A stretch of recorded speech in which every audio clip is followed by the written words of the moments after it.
Once upon a time there were two gods, Alok God of light and Amaro God of darkness. Together they were day and night, light and darkness, yin and yang. They completed each other. They brought balance, peace, and tranquility throughout the world.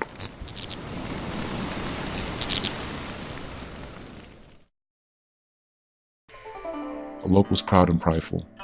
His day star would shine bright and light up the entire sky. The people loved the day star and worshiped Alok as their one true god. Nations donned the day star on their flags, and the people would tell tales of how Alok and his wicked brother would fight an epic battle every night. And every morning when the day star rose, it was a symbol that Alok had once again emerged victorious. Alok found all of this extremely entertaining, and would encourage the people's beliefs by walking amongst them as a glorious being of light. Amaro, on the other hand, was more of an introvert. He enjoyed solace, and although his night star didn't shine as bright as his brother's day star, in Amaro's eyes, it was even more beautiful. He didn't mind that the people would sleep during the time his night star was in the sky. In fact, he actually preferred it. He would spend his nights admiring the beauty of the world and enjoying the peace that the night brought. One day, a young man set out on a journey to find and talk to Amaro. And eventually, in the still of night, he found him. His form was simple and extraordinary at the same time.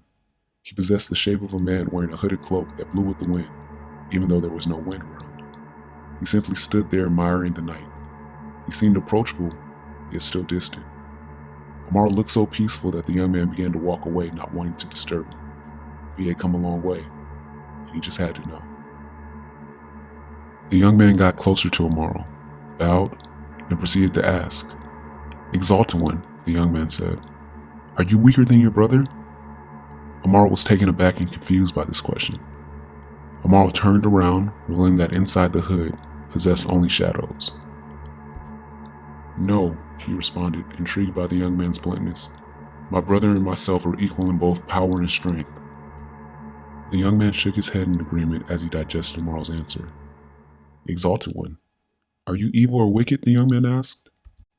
"No, young one, I'm neither evil nor wicked," Amaro replied. The young man shook his head in agreement. "I thought so. Thank you, Exalted One." The young man rose to his feet and began to turn to leave when Amaro's voice boomed. "Wait!" he commanded. The young man stopped in his tracks and returned to a bow. "Why do you ask such questions?" Amaro asked the young man. "I guess it began with the tales, Exalted One," the young man started. "From youth we are taught that Alok, your brother, is the conqueror of darkness, and that every night you guys wage an epic battle against each other, and every morning the day star rises is a sign that he's victorious. The people have feasts, sing songs, and build statues in praise of Alok, and they do nothing for you but condemn you as evil.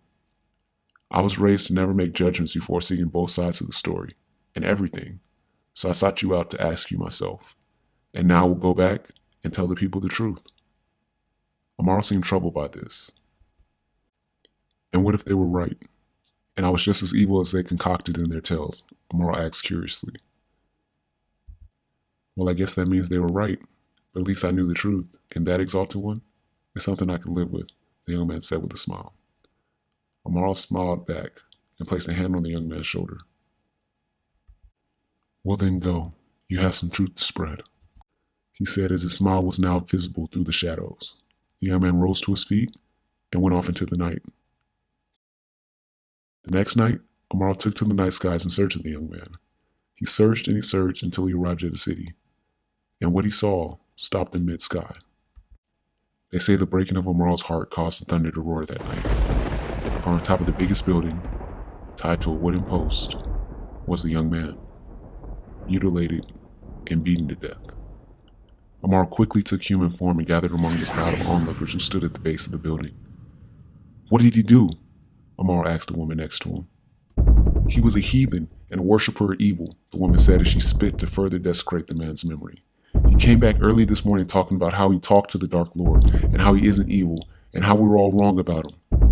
Well, the church and the people here don't take too kindly to blasphemy, so we tied him down, gave him a beating, and tied him up there to be bathed by the day star's holy light."